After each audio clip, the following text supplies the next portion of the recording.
یہ 70 کی دہائی کا وقت ہے، اگست کا مہینہ، جنوبی ہندوستان کا میدان جنگ۔ دھوپ سیدھی سروں پر پڑ رہی ہے، زمین گرم ہے اور میدان میں ایک غیر فطری سی خاموشی چھائی ہوئی ہے۔ سامنے انگریز فوج پوری ترتیب کے ساتھ قطاروں میں کھڑی ہے، وردیاں صاف، ہتھیار تیار اور چہروں پر وہی پرانا اعتماد، کیونکہ یہی وہ فوج ہے جو چند سال پہلے پلاسی کی جنگ جیت کر ہندوستان میں اپنی طاقت منوا چکی ہے۔ ایسٹ انڈیا کمپنی اب صرف تاجر نہیں رہی، وہ اب باقاعدہ حکمرانی کی طرف بڑھ رہی ہے۔ اسی لیے سامنے کھڑی دوسری فوج انگریزوں کو خطرہ ہی نہیں لگ رہی تھی۔ قیادت بھی ایک ایسے شخص کے ہاتھ میں جو نہ کسی شاہی خاندان میں پیدا ہوا، نہ ہی یورپی انداز میں تربیت یافتہ ہے۔ نام ہے حیدر علی۔ اس کے چند سپاہی آگے بڑھتے ہیں، ان کے ہاتھوں میں لمبی لکڑیوں کے ساتھ بندھی دھاتی نلکیاں ہیں۔ انگریز افسر ایک دوسرے کی طرف دیکھتے ہیں اور ہلکی سی مسکراہٹ ان کے چہروں پر آ جاتی ہے۔ انہیں لگتا ہے یہ بھی پہلے جیسی ایک آسان لڑائی ہوگی، مگر پھر بغیر کسی وارننگ کے ہوا کو چیرتی ہوئی ایک تیز آواز گونجتی ہے۔ سب کی نظریں اوپر اٹھتی ہیں۔ ایک جلتا ہوا شعلہ تیزی سے آسمان کی طرف بلند ہوتا ہے، چند لمحوں کے لیے فضا میں ٹھہرتا ہے اور پھر اچانک رخ بدل کر سیدھا انگریز فوج کے بیچ آ گرتا ہے۔ ایک زوردار دھماکہ، پھر دوسرا، چند ہی سیکنڈ میں وہ ترتیب، وہ اعتماد سب بکھر جاتا ہے۔ افسر چیخ کر پوچھتے ہیں، یہ کیا ہے؟ کیونکہ یہ توپ نہیں تھی، یہ بندوق نہیں تھی، یہ راکٹ تھا۔ اور یہی وہ لمحہ تھا جب تاریخ میں پہلی بار راکٹ کو باقاعدہ جنگی ہتھیار کے طور پر استعمال کیا گیا، اور جنگ کا میدان صرف زمین تک محدود نہیں رہا بلکہ آسمان بھی اس کا حصہ بن گیا۔ مگر اصل سوال یہاں سے شروع ہوتا ہے۔ ایک ایسا شخص جو نہ بادشاہ تھا نہ پڑھا لکھا، وہ اس مقام تک کیسے پہنچا؟ اور اس کی جنگی حکمت عملی نے ہندوستان میں پہلی بار یہ یقین کیسے پیدا کیا کہ برٹش ایسٹ انڈیا کمپنی کو یہاں سے نکالا بھی جا سکتا ہے؟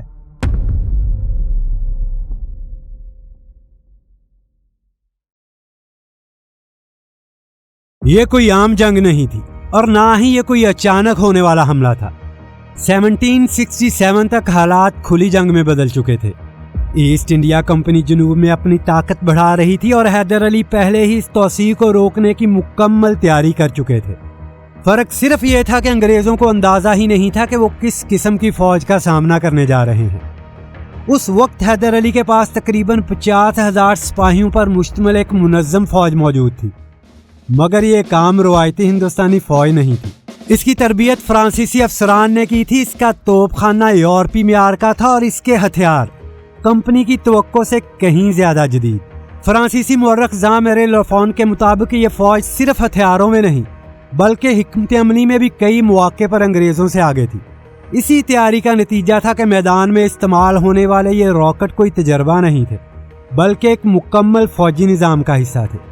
انہیں مختلف زاویوں سے داغا جاتا، فاصلہ بدلا جاتا اور بعض اوقات اونٹوں کے ذریعے بھی فائر کیا جاتا تاکہ دشمن ہر طرف سے دباؤ میں رہے۔ یہ صرف ہتھیار نہیں تھا، یہ جنگ کا انداز بدلنے والا نظام تھا۔ اور یہیں سے اصل سوال پیدا ہوتا ہے، ایک ایسا شخص جو نہ کسی شاہی خاندان میں پیدا ہوا نہ ہی تعلیم یافتہ تھا، وہ اتنی منظم اور خطرناک فوج آخر کھڑی کیسے کر گیا؟ حیدر علی کی کہانی کسی محل سے نہیں بلکہ ایک عام سپاہی سے شروع ہوتی ہے۔ کچھ روایات کے مطابق وہ پنجابی نژاد خاندان سے تعلق رکھتے تھے جو روزگار کی تلاش میں جنوب آئے اور میسور کی فوج میں شامل ہو گئے۔ وہ خود بھی وہیں سے فوج میں داخل ہوئے، ایک عام سپاہی کے طور پر۔ وہ پڑھے لکھے نہیں تھے، یہاں تک کہ اپنا نام بھی مکمل طور پر نہیں لکھ سکتے تھے، مگر ایک چیز غیر معمولی تھی، یادداشت۔ وہ ایک بار جس شخص سے ملتے سالوں بعد بھی پہچان لیتے۔ وہ بیک وقت کئی زبانیں بول سکتے تھے، کنڑ، تیلگو، مراٹھی اور تامل، اور یہی وجہ تھی کہ وہ اپنے سپاہیوں سے براہ راست جڑے رہتے تھے۔ لیون بی بورنگ لکھتے ہیں کہ حیدر علی کی سب سے بڑی طاقت ان کا اچانک اور تیز حملہ تھا۔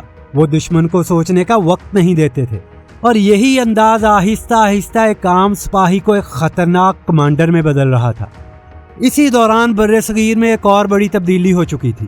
چند سال پہلے 1757 میں پلاسی کی جنگ میں ایسٹ انڈیا کمپنی نے بنگال کے نواب کو شکست دے کر پہلی بار ہندوستان میں اپنی سیاسی طاقت قائم کی تھی، اور اسی فتح کے بعد انگریزوں کو یہ یقین ہو گیا تھا کہ مقامی ریاستیں ان کے سامنے زیادہ دیر نہیں ٹھہر سکتی۔ مگر 1760 کی دہائی کے وسط تک میسور میں صورتحال بالکل مختلف رخ اختیار کر چکی تھی۔ نام کا بادشاہ اب بھی موجود تھا، وڈیار خاندان کا حکمران، مگر فیصلے کوئی اور کر رہا تھا، حیدر علی۔ اور یہی وہ فرق تھا جسے انگریز ابھی تک پوری طرح سمجھ نہیں پائے تھے۔ عرفان حبیب لکھتے ہیں کہ حیدر علی نے اپنی فوج کو جدید بنانے کے لیے فرانسیسی کمانڈروں کی مدد حاصل کی۔ انہوں نے سری رنگا پٹنہ کے دفاع کو مضبوط کرنے کے لیے فرانسیسی انجینئرز کو استعمال کیا۔ حیدر نے اپنی بحریہ بنانے کی بھی کوشش کی۔ 1766 میں ان کے پاس 2 بڑے جنگی جہاز، 7 چھوٹے جنگی جہاز اور 40 کشتیاں تھیں۔ ان سب کی کمانڈ سٹینٹ نام کے ایک یورپی کے پاس تھی۔ 1776 میں انہوں نے میسور کے وڈیار بادشاہ کو معزول کر کے اقتدار پر قبضہ کر لیا۔ انہوں نے میسور کی فوج کا ہجوم بڑھایا اور چھوٹی پڑوسی ریاستوں کو فتح کرنا شروع کیا۔ چند ہی سالوں میں حیدر علی کی فوج صرف مضبوط نہیں رہی بلکہ خطرناک جنگی مشین بن چکی تھی۔ 7 فروری 1780 کو ایک اہم موڑ آیا جب مراٹھا لیڈر نانا فڈنویس نے پرانے اختلاف بھلا کر حیدر علی کو پیغام بھیجا کہ انگریزوں کے خلاف متحد ہونا ضروری ہے، اور کچھ ہی عرصے بعد نظام حیدرآباد بھی اس اتحاد میں شامل ہو گیا۔ یوں پہلی بار جنوبی اور وسطی ہندوستان کی بڑی طاقتیں ایک ہی مقصد کے ساتھ کھڑی ہو گئیں اور جنگ ایک نئے مرحلے میں داخل ہو گئی۔ 17 جولائی 1780 کو حیدر علی نے حملہ کیا۔ اس کے پاس تقریباً 60,000 گھڑ سوار، 35,000 پیادہ فوج اور 100 کے قریب توپیں تھیں۔ مگر اصل فرق تعداد نہیں بلکہ رفتار اور حکمت عملی تھی۔ وہ اتنی تیزی سے آگے بڑھا کہ انگریز سنبھل ہی نہ سکے۔ کاغذوں میں ان کے پاس 30,000 فوج تھی مگر حقیقت میں صرف 8,000 سپاہی ہی میدان میں موجود تھے۔